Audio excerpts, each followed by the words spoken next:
Pels que vivim al món casteller dins de dins, els castells són molt més que aquestes estructures que aixequem tossudament una vegada i una altra per tocar el cel amb la mà. I pels catalans que viuen fora del nostre país, els castells també són una eina per crear arrels amb els seus orígens, per fer comunitat i fins i tot per conèixer un món que potser, mentre vivien a Catalunya, potser no hi donaven massa importància. Aletes arreu del món. Pel capítol d'avui ens hem acostat fins al quilòmetre zero del món casteller. Estem a la plaça del Blat de Valls, el lloc on van començar aquest espectacle que en diem els castells, on aquesta setmana les dues colles de Valls, la colla vella i la colla joves, s'han enfrontat en un altre duel èpic per la diada de Firagost. Avui, però, parlarem d'una colla molt més nova. Si estem parlant de les dues colles més velles del món casteller, avui parlarem d'una colla que es va originar l'any passat. Farem una entrevista als castellers d'Eire, que provenen de Dublín, Irlanda. Endavant amb l'entrevista. Aletes arreu del món. L'entrevista. Benvinguts a aquesta nova entrevista amb Aletes arreu del món. Si la setmana passada entrevistàvem una colla que ha començat a fer els seus primers castells a set, aquesta setmana entrevistem una colla molt novella, que tot just va començar l'any passat. I bé, avui entrevistem els castellers d'Eire, amb la Júlia, membre de tècnica, i en Jordi, el president. Benvinguts al programa. Hola, què tal? Gràcies. La primera pregunta que acostumem a fer és quina ha sigut la vostra arribada fins a aquesta colla? Si teniu experiència en el món casteller, com heu arribat fins al Castellers d'Eire? Comença tu, Jordi. Doncs jo no tinc gaire a explicar. Jo era un aficionat als castells abans d'arribar a Dublín, però mai havia estat involucrat en ninguna colla. I quan estàvem aquí vivint vam veure que hi havia una colla i vam decidir anar a passar un dia a un assaig. I després d'això, poc més. Vull dir, l'experiència que tinc és aquí a la colla dels Castellers d'Eire i crec que la Júlia té molta més experiència en aquest sentit. Així que, Júlia... Sí. Jo sí que havia fet castells abans. Jo he estat des del 2017 a la Jove de Sitges. Durant molts anys membre de la tècnica i després els últims 2-3 anys, amb el Covid és tot una mica borroso, però 2-3 anys o 4, no sé, un temps, cap de canalla. A part d'això també vaig estar 5 anys a Llunàtics i després a Pataqués. Per tant, he anat fent una mica de tot i, les coses bones de les colles petites és que acabes fent una mica... Aprens molt, molt més ràpid. I llavors, jo vaig ser dels membres fundadors de la colla, va ser una altra noia que es diu Irene, que és la cap de colla ara mateix, que va fer un informs de tal, i va veure que jo tenia experiència, va parlar i vam fundar la colla. Després de fer un cafè, que vam quedar i vam dir, anem a fer una colla. I des de llavors ajudant a la colla. Doncs precisament us volia preguntar per això, per començar. Funciona, com comentes, amb un forms. Hi ha alguna implicació a través del casal català o com comenceu a, per dir-ho així, reclutar les primeres persones que venen als primers assajos? Explico jo? Com vulguis. Vinga. Bàsicament com funciona és, o com a mínim com jo ho vaig veure, va ser el casal català va ficar un forms obert on dèiem, estem plantejant fer una colla de castells, tenim interès de fer això, apunta't o fes aquest form si tens experiència o estàs interessat o vols saber alguna cosa. Llavors jo ho vaig ficar i jo sé que la Irene va mirar-se les respostes del forms i el que va fer anar contactant a la gent que podia treure que podia com agafar ajuda, perquè ella sola tampoc podia. Llavors ens vam seure, vam plantejar què necessitem, com hem de fer, quan comencem, quina preparació hem de tenir, com volem fer el primer assaig, quines explicacions hem de donar, i llavors vam plantejar una mica a curt plaç, mitjà plaç, de com organitzar tot això. Després d'això es va fer com un pòster i es va enviar un email a la gent que va sortir i llavors vam dir, primer assaig. I crec que la primera reunió va ser com al març i el primer assaig va ser al maig. Vull dir, i llavors van ser, veniu a aquest parc i no sabíem ni què ens trobaríem. Vull dir, sabíem que seríem 5 o 6 perquè uns amics de l'Irene vindrien i tal, però no teníem ni idea de si la gent realment tindria ganes d'afegir-se i tal. i ja et dic, el primer assaig va ser super informal i va ser com més una quedada d'amics que al parc que una altra cosa, però bueno, d'aquí a poc vam anar agafant gent i més gent i més gent que ho va veient i bueno, per ara estem contents. Home, l'evolució jo crec que ha sigut bastant considerable, és a dir, ja teniu escut, teniu camisa i cada vegada sou més gent als assajos. Diríeu que... Quins factors diries que han com provocat que hi hagi hagut aquest creixement? Si és que ha arribat a molta gent, el fet que, per exemple, ara a l'hivern he vist que teníeu un lloc on assajar interior, com diríeu que ha sigut també l'ajuda que ha donat el Casal Català? És a dir, quins serien els factors que han ajudat a que estigueu on esteu ara? Sí, sens dubte l'ajuda del Casal Català ha sigut fonamental. Jo, de fet, en relació a la primera pregunta, vaig arribar gràcies a un esdeveniment del Casal Català que en el mateix, diguéssim, pòster s'anunciava també una de les primeres actuacions de castells, dels castellers d'Eire.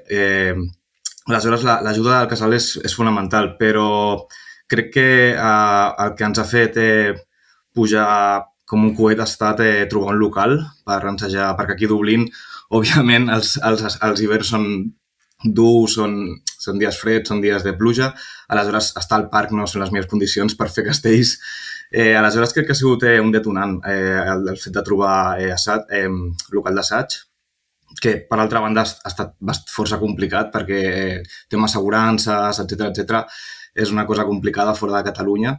Però sí, ben bé diríem que portem uns 6 mesos la nova temporada des del gener-febrer que estem començant a créixer bastant. Hi ha molta gent jove a Dublín i això també fa que molta gent es vulgui unir.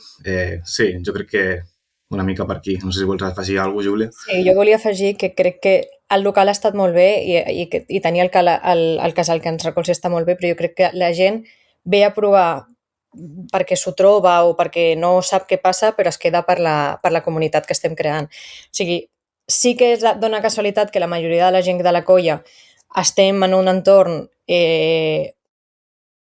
postuniversitari pre-vida adulta, anem a dir-ho així, i per tant fem moltes activitats fora dels castells. Llavors crec que hi ha molta feina per tant de la Junta de la Tècnica, perquè acabem sent el mateix grup, bàsicament, de buscar maneres de que la gent se senti còmoda i que sigui més una comunitat de casa fora de casa que una altra cosa. Que òbviament que ara també estem fent el canvi, no? Perquè ara ens han entrat algunes famílies i aprendre a gestionar com fer aquest salt de, vale, sí, abans érem un grup d'amics que fèiem castells, però ara estem evolucionant a realment gestionar nens, gestionar pares, trobar activitats que no només siguin per gent jove. Llavors estem en aquest input, però sí, sobretot la comunitat de sentir que estàs a casa a Irlanda, que no està. I a més, ajuda molt que hi hagi molts catalans i molts espanyols i molts italians i molts brasilers. O sigui que a Irlanda hi ha de tot menys irlandesos. Per tant, això sempre ens ajuda molt. Relacionat amb això, us volia preguntar quines són les característiques dels membres que teniu. Si són tots catalans, si hi ha algú local, si sou gaire gent que feia castells abans o molts, com per exemple tu, Jordi, que li agradaven però mai n'havien fet.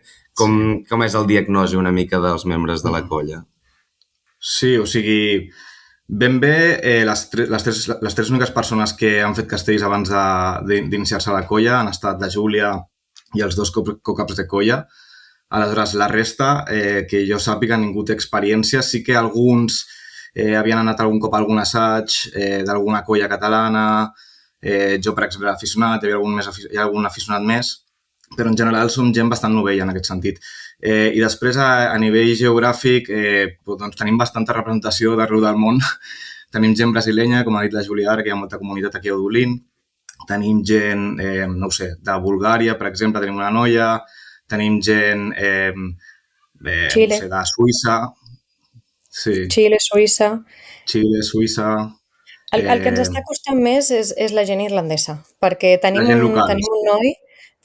un noi que a més és perfecte per fer castells perquè són quasi 2 metres d'armario, però i a més ens l'estimem molt, però ens està costant dir, vinga, va, com fem que això no només sigui una cosa de catalans i que sigui una cosa també que els irlandesos els vulguin fotre. Jo crec que és l'assignatura pendent, però que ho tenim molt clar i que estem treballant en això. I relacionat amb això, aquest cap de setmana, demà mateix, marxeu cap a Cork. Quina motivació hi ha al darrere o com heu gestionat aquest viatge? Pues, bàsicament, el que et deia abans, estem fent moltes coses de comunitat, no? Fins a cert punt som una colla universitària. Llavors, ara estem fent el canvi, però estàvem buscant maneres de dir, vinga, va, com enxitxem, que tenim aquest mes, què ens ve de gust fer a nosaltres, què ens vendria de gust fer a nosaltres, com ho fem perquè tothom s'acabi sentint com més unit, fem més un team building, fer que la gent pues, vulgui estar per la colla, no? Que es senti com part de la colla. Llavors, crec que vas ser tu, no?, que vas dir-lo d'anar a Cork. Hi ha una comunitat de catalans, dins del Casà Català d'Irlanda, hi ha com diferents grups de WhatsApps. I hi ha un de Cork, perquè hi ha molta gent d'allà, i llavors vam dir, ei, algun cop han vingut a un assaig perquè van fer una activitat o alguna cosa i van venir des de Cork, perquè no anem cap allà a fer una actuació. Estàvem buscant actuacions per ficar-nos la camisa. Ens hem adonat, i això tothom del món casteller sap que en el moment que es posa la camisa és màgia i majoritàriament, òbviament no sempre passa, però quan et fiques la camisa canvia tot i les coses surten i la motivació hi és. I bueno, teníem coses a provar i sabíem que serien poques persones, però necessitaven aquest moment de dir, vinga, va, anem a provar això, això i això per veure què podem llançar d'aquí un temps, quan tinguem una actuació, no vull dir-li de veritat, però on puguem plantejar altres coses, bàsicament. I crec que va ser... I molta organització gràcies al Jordi. El Jordi és el president i està fent...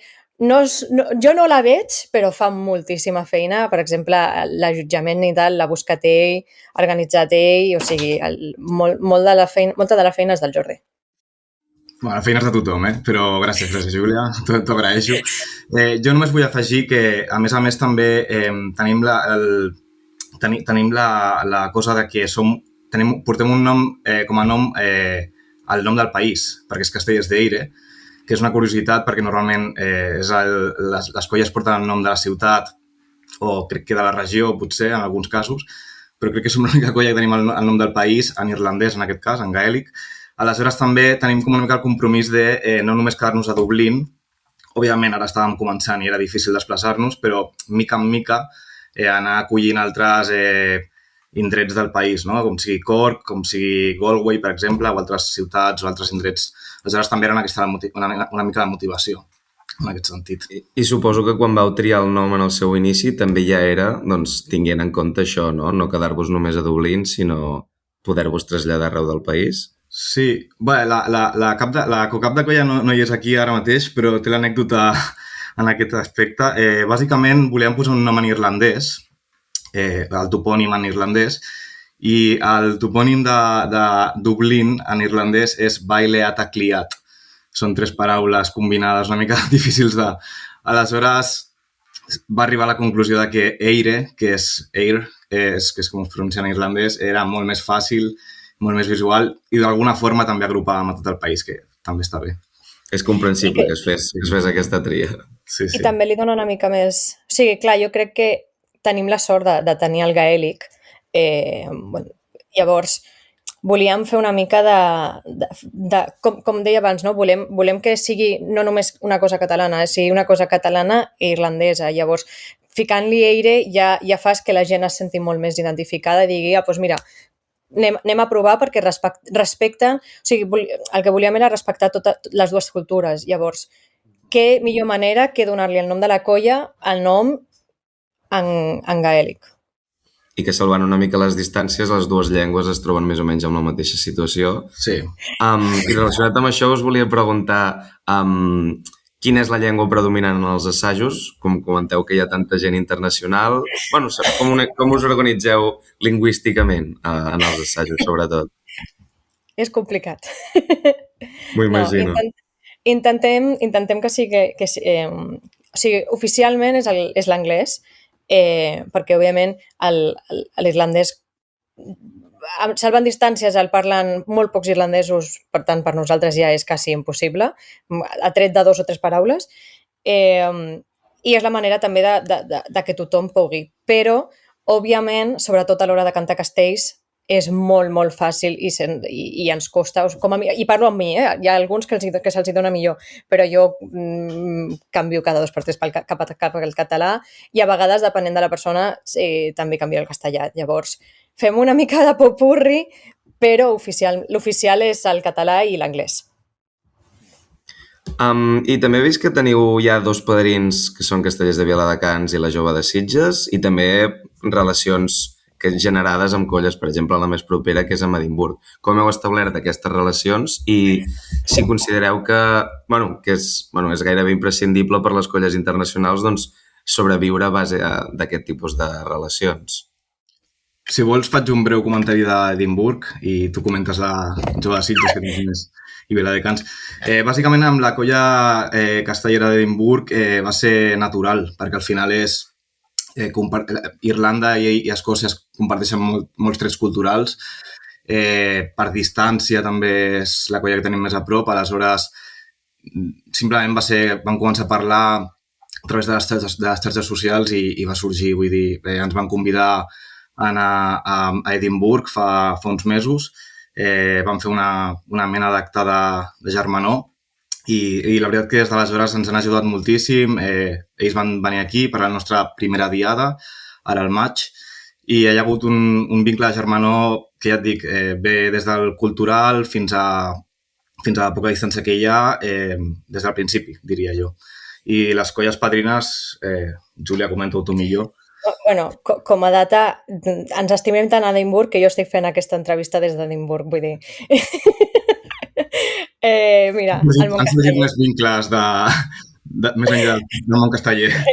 Més enllà del món casteller, els vincles apareixen. És com una colla universitària, llavors. Sí, correcte.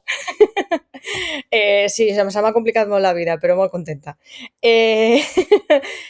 No, i el tema de les colles padrines, òbviament, ho vam obrir a la colla.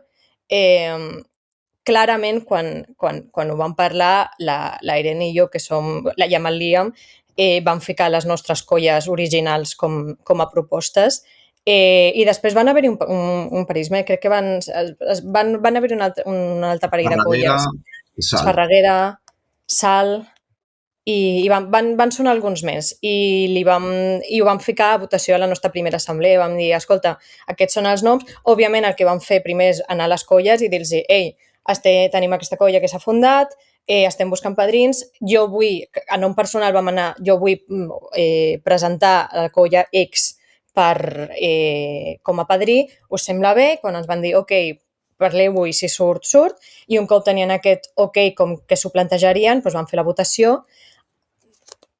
A nivell personal, alguns de nosaltres vam fer campanya, jo vaig fer molta campanya, no ho negaré, vull dir, cadascú va fer la campanya per la seva colla, van explicar una mica quina colla era, quins castells eren, quins valors tenien, perquè òbviament cada colla dins del marge té els seus valors, i explicava una mica quina era la relació que teníem a la colla. I bueno, al final va sortir Viladecans i Sitges, que per nosaltres, òbviament, com a mínim per a mi és un orgull increïble i la relació és superestreta. Llavors, cada cop que podem demanem ajuda, ajudarem en un futur. Tenim moltes ganes d'actuar amb els padrins, que ja tenim data. Com ho farem? No ho tenim clar, però tenim data. Perfecte. I a nivell tècnic, quina és la situació ara mateix de la colla? Quins castells s'estan assajant? Heu comentat que ha entrat canalla, entenc que ja comenceu a provar també coses una mica diferents. Quin és el panorama ara mateix? Doncs mira, ara mateix, hi ha un punt d'inflexió, que és ara quan ha entrat la canalla. Fins ara, per exemple, la nostra diada que va ser al maig, vam poder fer castells de 5 nets. Castells de 5. Llavors, clar, com dèiem abans, és una colla universitària i havíem de fer castells molt pesats. Sí que tenim noies que són molt primetes i molt petitones, però òbviament no és el mateix que un nen. Llavors, hem estat fent el 3, hem estat fent el 4, tenim la torre bastant bé i vam estar superorgullosos perquè vam poder creuar-ho tot quan vam tenir la pseudodiada que vam fer. I és el que et deia, no? La torre no l'havíem creuat mai i el dia que ens vam ficar la camisa la vam creuar i de veritat vam sortir molt contents d'allà perquè vam dir tot el que volíem fer. Òbviament ens faltava ficar-li a tot una bona pinya i que tot quadrés i tot, però bueno, tot el que volíem fer ho vam fer. De cara a objectius d'aquí res, tenim el pilar, hem de treure ja el pilar de 4, perquè també el volem portar a Tarragona, perquè som de les colles que participarem a la Diada Internacional. Llavors, clar, ara estem plantejant què fem? Fem un pilar gran amb la gent que ja porta temps i tal, o ara haurem d'encarar, perquè sí que tenim una de les famílies que ens ha vingut, que ens ha dit que probablement vindrà, llavors anem a assegurar i ho fem amb nens, ho fem sense nens, també queda poc temps, no sabem com tornaran de les vacances, ara aquests nens estan a Catalunya. Llavors, clar, tot això són les incògnites de com farem Tarragona, però sortirà, això ho tinc claríssim. Bueno, vull pensar. I, clar, de cara a final d'any volem fer algun castell sencer.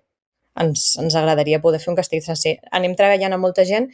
Tenim la sort de que tenim molta gent molt diversa, en el sentit de tenim molta gent molt alta que ens va molt bé per la pinya, tenim molta gent molt petitona que ens va pels poms genial, tenim d'entremitjos també i tenim per assegurar cada pis, cosa que és bona. Llavors, si podem tenir un dosos fort i mantenir un terç fort i llavors un segon fort, vull dir, tenim per pis, podem anar assegurant, que això també dona molta confiança. El desavantatge que tenim és que tenim molta gent que no ha fet castells en sa vida. Llavors, a nivell tècnic, ensenyar posició, correccions, només en la lingüística de què vol dir fer pit. Si tu no ho expliques, que has de créixer, emputxar, com emputxar, o agafa més amunt, o fes el croissant, que és la posició de dosos, no? Que han d'estar una mica corbades i fer força de panxa, sense que perdin aquesta posició.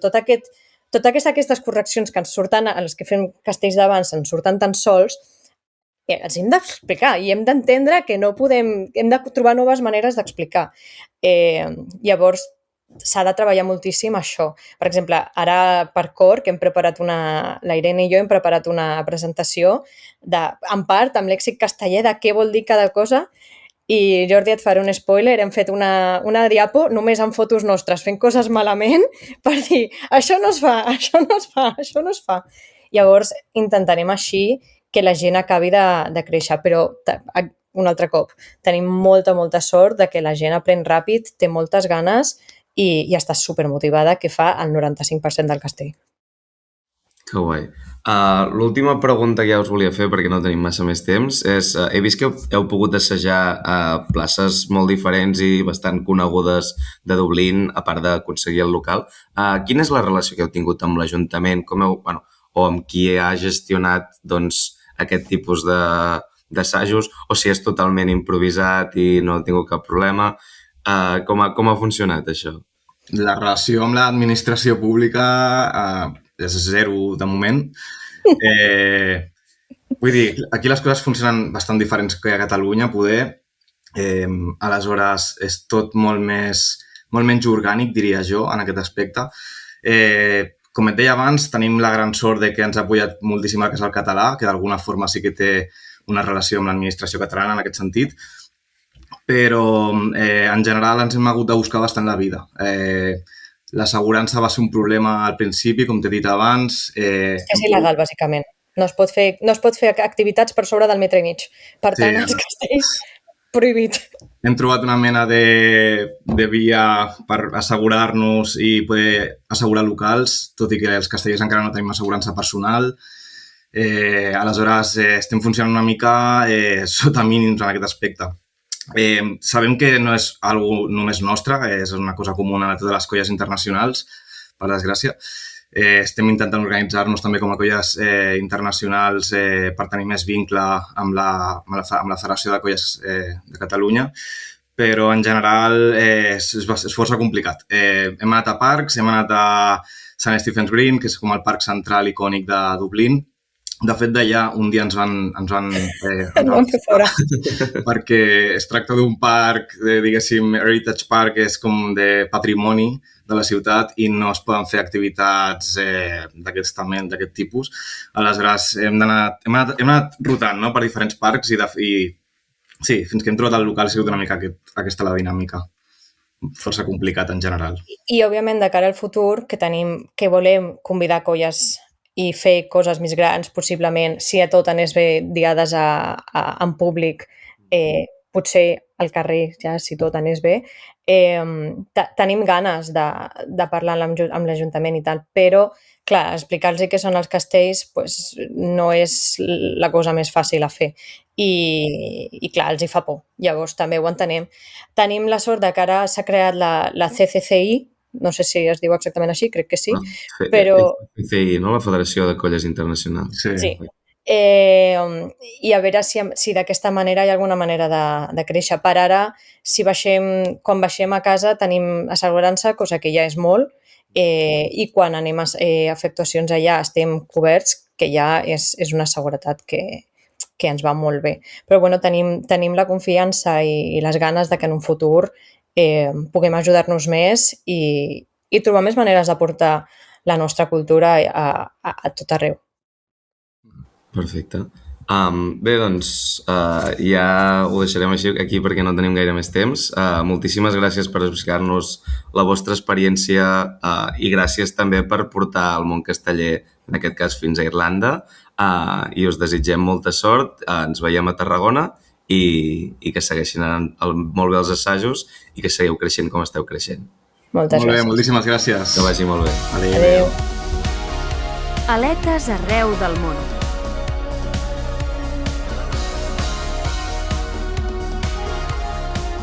Aprofitant que ens hem acostat fins a Valls i hem vingut fins a l'entrada del Museu Casteller, només a 50 metres de la plaça del Blat, comencem una nova secció on farem petites píndoles d'història castellera. Des de fa moltes dècades, els historiadors estudien quin pot ser l'origen del fet casteller i han arribat a una conclusió gairebé unànime que l'origen dels castells prové d'una altra tradició d'origen religiós anomenades moixigangues o ball de valencians. Aquestes moixigangues o ball de valencians eren un seguit de seguicis d'origen religiós que se celebraven al marc de la Setmana Santa. Es celebraven unes processons amb balls i coreografies que finalitzaven amb unes figures plàstiques on els membres es pujaven els uns sobre dels altres. Quan van arribar a Catalunya, es van anomenar Ball de Valencians precisament perquè el seu origen era de València. I aquí es van centrar al llarg del temps amb la figura final de la processó, que cada cop la van convertir en més alta i més grossa, donant així origen als castells. Aletes arreu del món. Agenda. No podíem marxar de Valls, però sense aprofitar per fer-vos una mica de l'agenda setmanal del que faran les colles internacionals aquesta setmana que ve. Després de la Festa Major d'Andorra la Vella, els castellers d'Andorra aprofiten per fer unes més que merescudes vacances. Però, durant el mes d'agost, hi ha moltes altres colles que tornen a començar els assajos.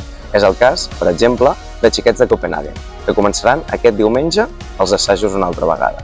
Tenim, per exemple, com ja hem comentat, els castellers d'Eire, que aprofitaran per fer un viatge fins a Cork i fer un assaig especial, o, per exemple, els castellers d'Estocolm, que tindran una setmana d'assajos molt intensa per preparar la seva diada de la Folk. Finalment, tenim la colla castellera de London, que faran un assaig especial el dia 12, aprofitant l'eclipsi que veurem des d'aquí a Catalunya també. I en el capítol de la setmana que ve us parlarem una miqueta sobre el primer castell mai documentat, que data de l'any 1770. Fins aquí un nou episodi d'Aletes arreu del món i ens veiem la setmana que ve. Aletes arreu del món. On els mateixos membres de la...